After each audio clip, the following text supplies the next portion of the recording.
Hello बच्चों, let's read the question. कह रहा है match the species with correct statement related to their property. Column first में बच्चों हमें कुछ ऑर्डर्स दे रखे हैं, कॉलम सेकंड में प्रॉपर्टी है, तो हमें इनको मैच करना है।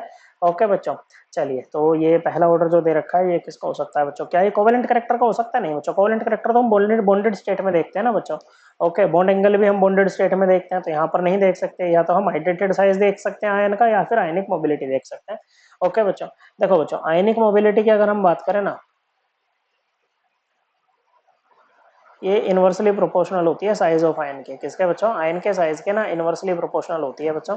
ओके, और हाइड्रेटेड साइज का मतलब क्या है? सपोज करो जैसे सारे एनायन है बच्चों, सामने पानी आ जाए, इनके क्या आ जाए बच्चों? पानी यहाँ पर आ जाए बच्चों, H2O। ओके, पोलर मॉलिक्यूल है, हाइड्रोजन लेस इलेक्ट्रोनेगेटिव तो partial positive charge, oxygen more electronegative तो पार्शियल पॉजिटिव चार्ज इसके ऊपर रहेगा। तो इनके बीच में क्या होगी? आयन डाइपोल इंटरेक्शन यहाँ पर होंगे बच्चों। तो ऐसे में क्या करेगा बच्चों? ये वाटर मॉलिक्यूल एकदम से पूरी तरह से इसको घेर लेगा बच्चों।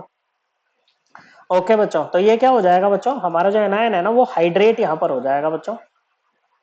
ओके, और इन ये वाटर मॉलिक्यूल्स के साथ में जो इसका साइज बनता है ना बच्चों, उसको बोलते हैं हाइड्रेटेड साइज। ओके बच्चों, क्या बोलते हैं? Hydrated size. अब यहाँ पर ये जो आयनिक मोबिलिटी है ना बच्चों, ये इफेक्टिव साइज के इनवर्सली प्रोपोर्शनल होती है। मतलब ये जो हाइड्रेटेड साइज है ना बच्चों, इसके इनवर्सली प्रोपोर्शनल होती है अगर हम पानी में बात कर रहे हैं तो बच्चों।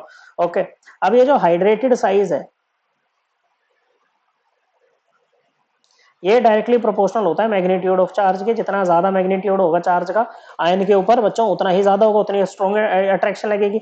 अब यहाँ पर सभी में हम देख पा रहे हैं कि जो मैग्नीट्यूड है चार्ज का वो सभी में क्या है बच्चों? सेम है। क्या है? वो सभी के केस में सेम है बच्चों। ओके, तो इससे तो बात नहीं बनेगी बच्चों। और इनवर्सली प्रोपोर्शनल होता है ये साइज के। साइज जितना ज्यादा हाइड्रेटेड साइज उतना ही कम होगा, अट्रैक्शन उतनी ही कम हो जाएगी बच्चों। तो अब जैसे इनकी बात करें बच्चों, fluoride, chloride, bromide, iodide. Okay, anions है। ओके, डाउन द ग्रुप क्या करता है बच्चों? क्योंकि ये हर स्टेप पे एक एडिशनल शेल आपका ऐड होगा, तो साइज क्या करेगा बच्चों?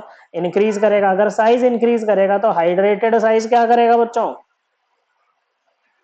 वो डिक्रीज कर जाएगा भाई। क्या कर जाएगा? डिक्रीज कर जाएगा।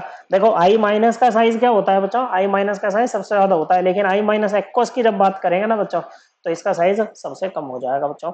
ओके, तो हाइड्रेटेड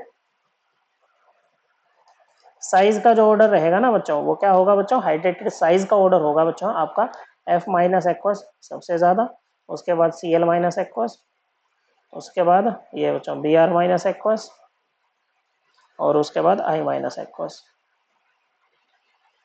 ओके बच्चों, तो ये जो ए है ना, ये हाइड्रेटेड साइज ऑफ आयन का ऑर्डर है बच्चों।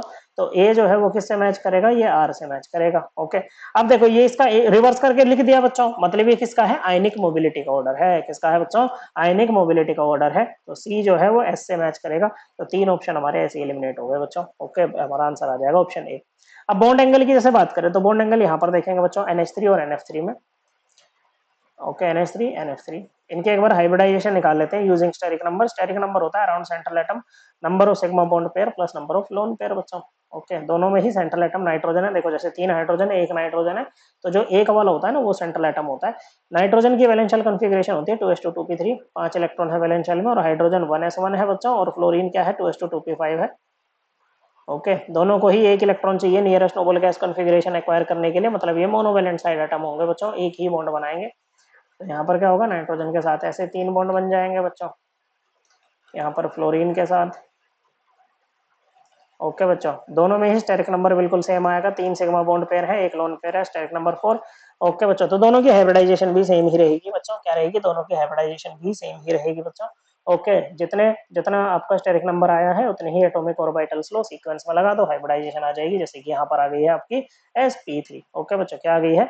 sp3 आ गई है। अब जो बॉन्ड एंगल होता है ना बच्चों, वो डायरेक्टली प्रोपोर्शनल होता है परसेंटेज ऑफ एस कैरेक्टर के। एस कैरेक्टर जितना ज्यादा होगा ना बच्चों बॉन्ड्स में, बॉन्ड एंगल उनका उतना ही ज्यादा रहेगा बच्चों। ओके, अब sp3 हाइब्रिड ऑर्बिटल जैसे आपके बने थे ना चार, तो इनमें सभी में परसेंटेज तो इक्वल होगा। लेकिन बच्चों होता क्या है? लोन पेयर जिस भी ऑर्बिटल में जाके बैठता है ना, ओके, लोन पेयर क्या होता है? ये एस लविंग स्पीशीज होता है। ये बाकी ऑर्बिटल से भी क्या कर देता है बच्चों? ये एस कैरेक्टर को अपनी तरफ खींच लेता है बच्चों। ओके, और जो इलेक्ट्रोनेगेटिव एलिमेंट होते हैं ना बच्चों, जैसे कि फ्लोरीन, ये एस फोबिक होते हैं, इनको एस कैरेक्टर से डर लगता है। तो जहां पर भी ये जाके बैठेगा ना बच्चों फ्लोरीन, ये क्या करेंगे बच्चों? इन ऑर्बिटल्स का एस करेक्टर निकाल के दूसरी तरफ भेज देंगे बच्चों। ओके, क्या करेंगे? दूसरी तरफ भेज देंगे। अब एक बात बताओ, परसेंटेज एस करेक्टर अगर आपको एनएफ बॉन्ड्स का देखना है, ओके, या इनका बॉन्ड्स का देखना है, percentage S character in bonds, तो बच्चों NH3 के केस में ज्यादा होगा ना बच्चों as compare to percentage S character in bonds of NF3। बताओ बच्चों, होगा बिल्कुल सही, क्योंकि यहाँ फ्लोरीन ने तो निकाल के लोन पेयर की तरफ भेज दिया, और लोन पेयर पहले से खींच रहा था, लोन पेयर तो यहाँ भी खींच रहा था, लेकिन हाइड्रोजन ने ऐसा तो नहीं किया कि जो बाकी बचा था उसको भी निकाल के उधर भेज दिया, ऐसा नहीं हुआ बच्चों। अब क्योंकि परसेंटेज एस कैरेक्टर NH3 के यहाँ पर ज्यादा है, तो बच्चों जो बॉन्ड एंगल होगा ना वो भी NH3 का ही ज्यादा होगा NF3 से।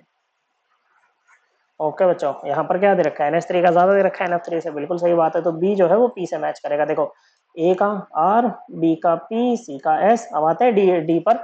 ओके बच्चों, और ये किसका ऑर्डर होगा, ये कोवेलेंट कैरेक्टर का ऑर्डर होगा। ओके बच्चों, देखो आयनिक बॉन्ड जो बनते हैं वो ट्रांसफर ऑफ इलेक्ट्रॉन से बनते हैं। ओके बच्चों, मतलब एक ने दिया दूसरे ने लिया, तो एक कैटायन होता है जनरली स्मॉलर साइज का, एक एनायन होता है बच्चों। अब ये जो एनायन होता है ना, ये एनायन को अपनी तरफ पोलराइज कर लेता है बच्चों, जिसके कारण यहाँ पर हल्की फुल्की क्या हो जाती है, शेयरिंग ऑफ इलेक्ट्रॉन क्लाउड यहाँ पर हो जाती है बच्चों, जिसके कारण हम कहते हैं कि कोवेलेंट कैरेक्टर यहाँ पर आ गया बच्चों। ओके, क्या क्या है आपके पास में, CuCl है और NaCl है, दोनों में एनायन तो सेम है बच्चों, कैटायन डिफरेंट है। कैटायन क्या कर रहा है, अपनी तरफ इसको पोलराइज कर रहा है, मतलब ये पोलराइजिंग पावर लगा रहा है, और पोलराइजिंग पावर जो होती है ना वो डायरेक्टली प्रोपोर्शनल होती है चार्ज के।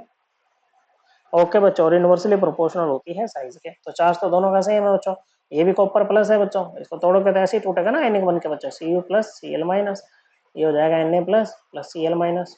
ओके, इसके अलावा बच्चों हमारे पास में एक इलेक्ट्रॉनिक कन्फिग्रेशन वाला फैक्टर भी है बच्चों, बड़ा ही डिसाइडिंग फैक्टर यहाँ पर होता है। Na प्लस की अगर बात करें, इसकी एक इनर्ट गैस कन्फिग्रेशन है 2s2 2p6, क्या है बच्चों, 2s2 2p6 इसकी कन्फिग्रेशन है बच्चों। वहीं अगर हम Cu प्लस की बात करें तो इसकी कन्फिग्रेशन होती है 3d10। क्या होती है बच्चों, 3d10। देखो इसको बोलते हैं इनर्ट गैस कन्फिग्रेशन, और इसको बोलते हैं स्यूडो इनर्ट गैस कन्फिग्रेशन। क्या बोलते हैं बच्चों, इसको हम बोलते हैं pseudo inert gas configuration. Okay बच्चों, तो जो इनर्ट गैस कन्फिग्रेशन होती है ना बच्चों, ये मोर पोलराइजिंग होती है बच्चों, more, it has more polarising power, इसकी पोलराइजिंग पावर क्या होती है, ज्यादा होती है। तो इसी के केस में जो कोवेलेंट कैरेक्टर है ना वो ज्यादा आएगा, तो CuCl का जो कोवेलेंट कैरेक्टर है ना वो कम होगा सोडियम क्लोराइड से। Sodium chloride has greater covalent character as compare to CuCl। तो ये डी हमारा किससे मैच कर जाएगा, डी हमारा क्यू से मैच करेगा। Correct answer is option A. I hope आपको एकदम क्लियर हो गया होगा। थैंक यू बच्चों।